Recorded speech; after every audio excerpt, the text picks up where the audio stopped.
In a world where people are too fat, but just the right amount of too fat, like they can't fit through most doors, but they don't qualify for the whole opening them up about another 3 feet, there is a man that is too damn fat, and his name is I don't fucking know. I'm just coming up with bullshit off the top of my head. Hello, everyone. I am not that guy, and welcome to me dicking off. I really don't know what else to say. Shell's like, hey, you should find a thing to do because gaming is a thing, but you should do other things too because fuck it. So I do voice acting. Yay. I don't know how any of this actually sounds on this microphone. In fact, I haven't really done any recordings besides on this microphone, and I know everyone can hear me breathe. Trust me, I know. The microphone picks up. Congratulations. That's 2 forms of breathing, mouth breathing and nose, and it picks them up. Picks them both up. It's fucking duh. So, I am going to find some random scripts online. I'm going to read them in different voices. So, Guy. Not that. His name is Guy Not That. No, even better. Guy Nathat. Female. Hapless character who needs rescuing. Okay, so I need to do a female voice, even though I'm absolutely fucking terrible. Squeaky McShy Pants. The Bad Emperor.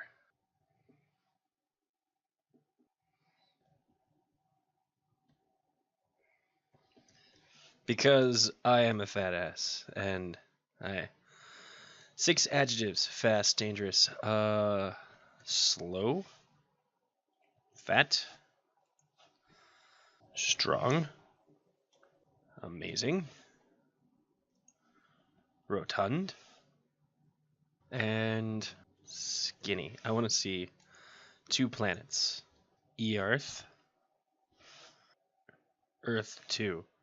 2 types of creatures, plural. Cyborgs, and I don't know. Muppets and Fatatrons. 2 creatures, singular. Space Wizard and the Bellhop. 1 building. Gigamall. Type of crime that's quite evil. Mass fatocide. The crime that's really evil. Oh no. Fatocide.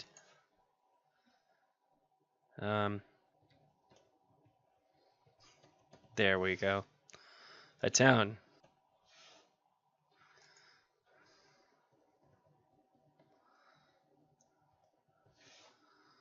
A vehicle. You all knew this was coming. Why am I obsessed with fat? The blubber blade. Okay. Well, I'm obsessed with fat because I was making fat jokes with my friend earlier, and I realized that I'm a big guy, so I'm just poking fun at myself. Want to know when our app goes live? No. What's your pen name? Not that guy. Our app goes live. Otherwise, leave blank. Write me a sci-fi plot. Okay, so we need to pick a nice suave British voice for this one. All right. So, a long time ago, in a slow galaxy, after leaving the fat planet Earth, a group of Muppets fly towards a distant speck. The speck gradually resolves into a strong space gigamall. Civil war strikes the galaxy, which is ruled by Sir Fatson of Fattershire, an amazing space wizard capable of faticide and even critical mass faticide. Terrified, a rotund bellhop known as Squeaky McShy Pants flees the Empire with a protector, Guy Not That. They head for Fatopia on the planet Earth 2. When they finally arrive, a fight breaks out. Not That uses his slow, the blubber blade, to defend Squeaky. Not Fat and Bellhop Squeaky decide it's time to leave Earth 2 and steal out the Bubba Blade to shoot their way out. They encounter a tribe of Fatatrons. Not Fat is attacked, and the Bellhop is captured by the Fatatrons and taken back to Fatopia. Not Fat must fight to save Bellhop Squeaky, but when he accidentally unearths the Skinny the Fatmobile, the entire future of the slow fat galaxy is at stake. Galactic Slow the Bubber Blade Wars. Oh my god, this is amazing. I'll share it later. I'm gonna fucking. Okay, create new plot. Okay, so let's try this. I'm gonna start using voices now, like besides the entire short story. Movie script. What type of movie do you wish to tell? Overcoming. I guess we're doing Overcoming the Monster. 3 locations. Let's try something other than Fantopia. Make your own chocolate. Thanks for the idea. Chocolatia. Whipped Creamton. Mooseville City. Name your protagonist. Creamy. 2 adjectives to describe the creamy canned snake food. Delicious. Vibracious. His job. He's a solid snake impersonator. Metal Gear. The sidekick.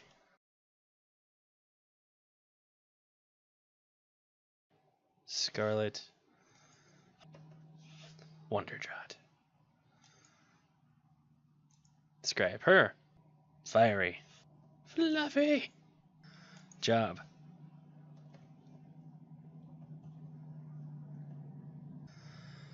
A love interest. Okay. This is going to be amazing. I might have to play 4 people. How many people am I to play? 1, 2, 3, 4. Okay. So I'm going to need a voice for every single one. So, the canned snake food has a love interest. Suggest. Mrs. Maud Williams. Well, fuck.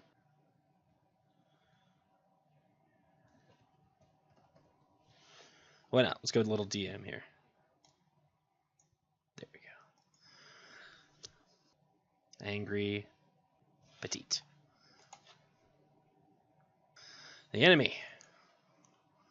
Sir. Firaxis.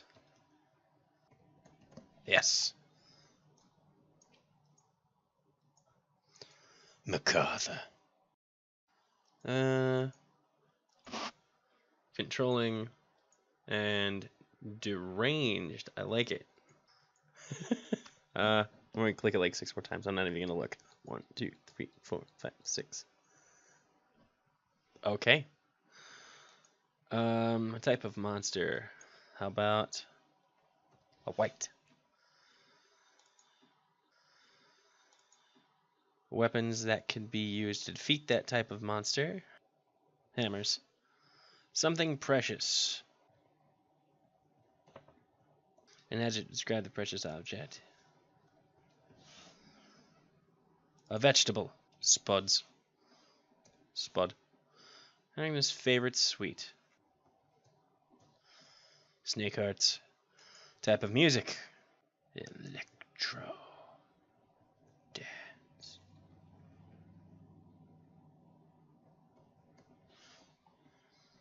A group of victims. Poor goblins. Something bad the monster might do to its victims. An embarrassing secret we might reveal at the weak moment. My head is not really on fire, and I like kittens. Write me. Oh, yes. Again, not that guy. Chocolatia, afternoon. Delicious, solid snake impersonator, the creamy canned snake food, is arguing with the fiery poning noobs, Miss Teresa Shattershield. Ken tries to hug Teresa, but she shakes him off. Please, Teresa, don't leave me. I'm sorry, Cand, but I'm looking for somebody a bit more brave. Somebody who faces his fears head on, instead of running away. I am such a person. Teresa frowns. I'm sorry, Cand. I just don't feel excited by this relationship anymore. Teresa leaves.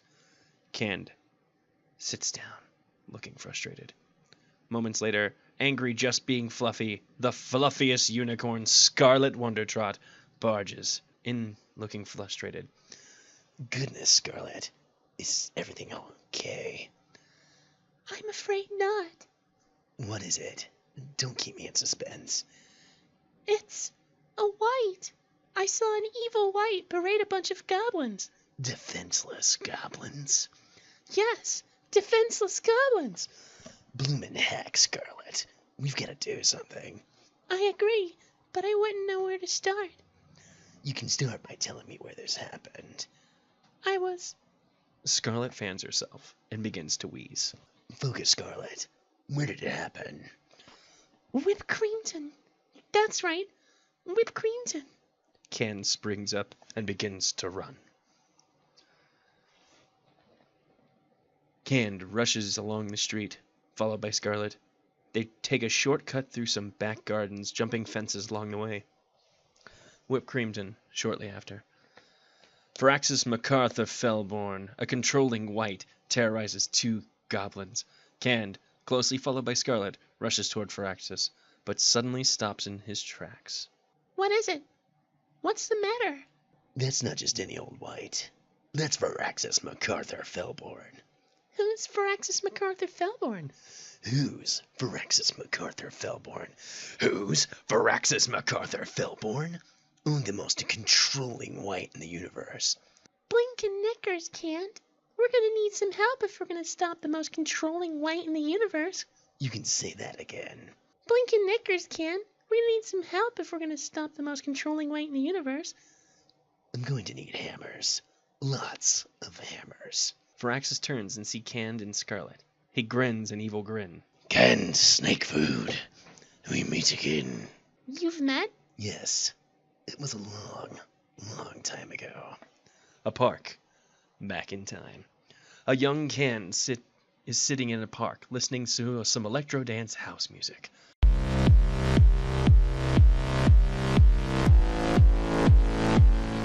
When suddenly, a dark shadow casts over him. He looks up and sees Firaxis. He takes off his headphones. Would you like some snake hearts? Cand's eyes light up, but then he studies Firaxis more closely and looks uneasy. I don't know. You look kind of controlling. Me? No, I'm not controlling. I'm the least controlling white in the world. Wait, you're a white? Cand runs away, screaming. Ah!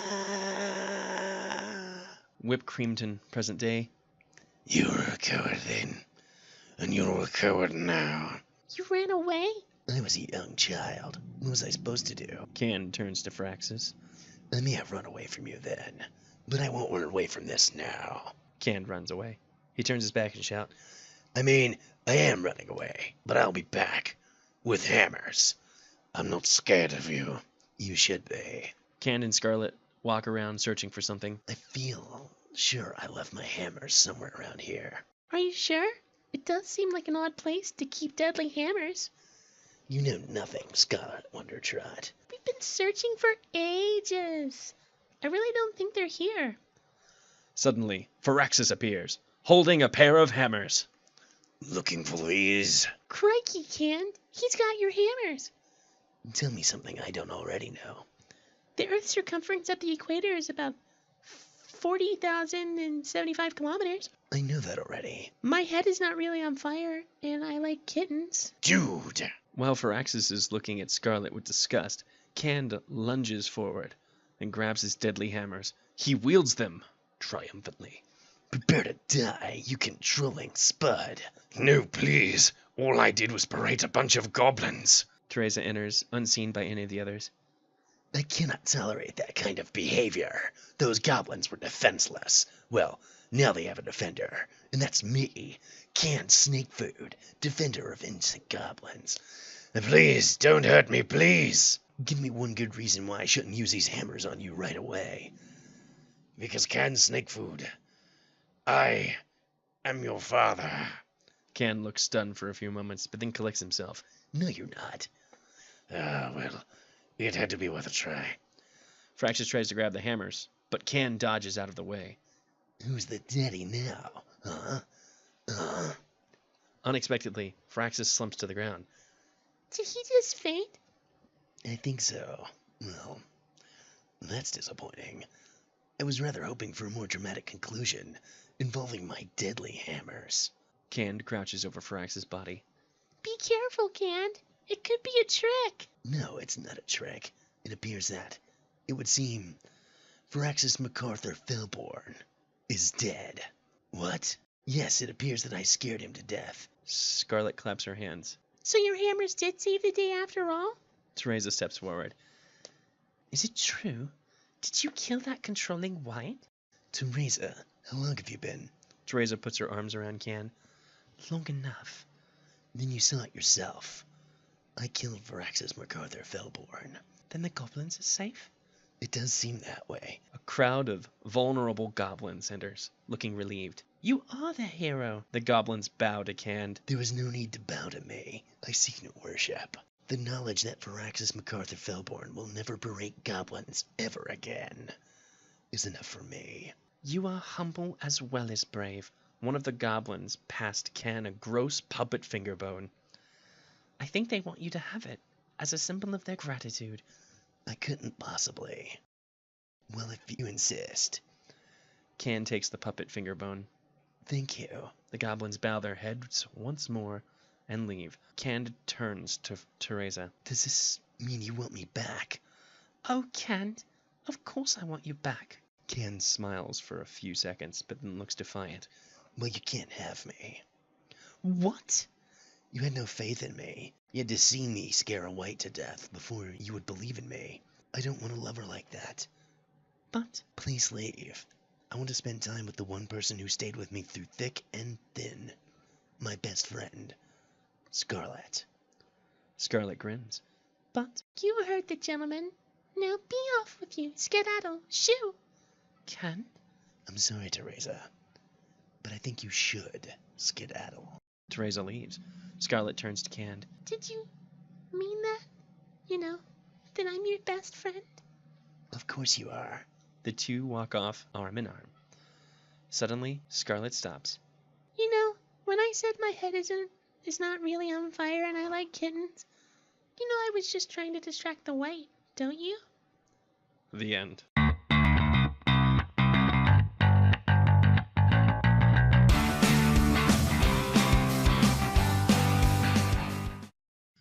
I love you, baby. I'm gonna go be stupid on the internet now.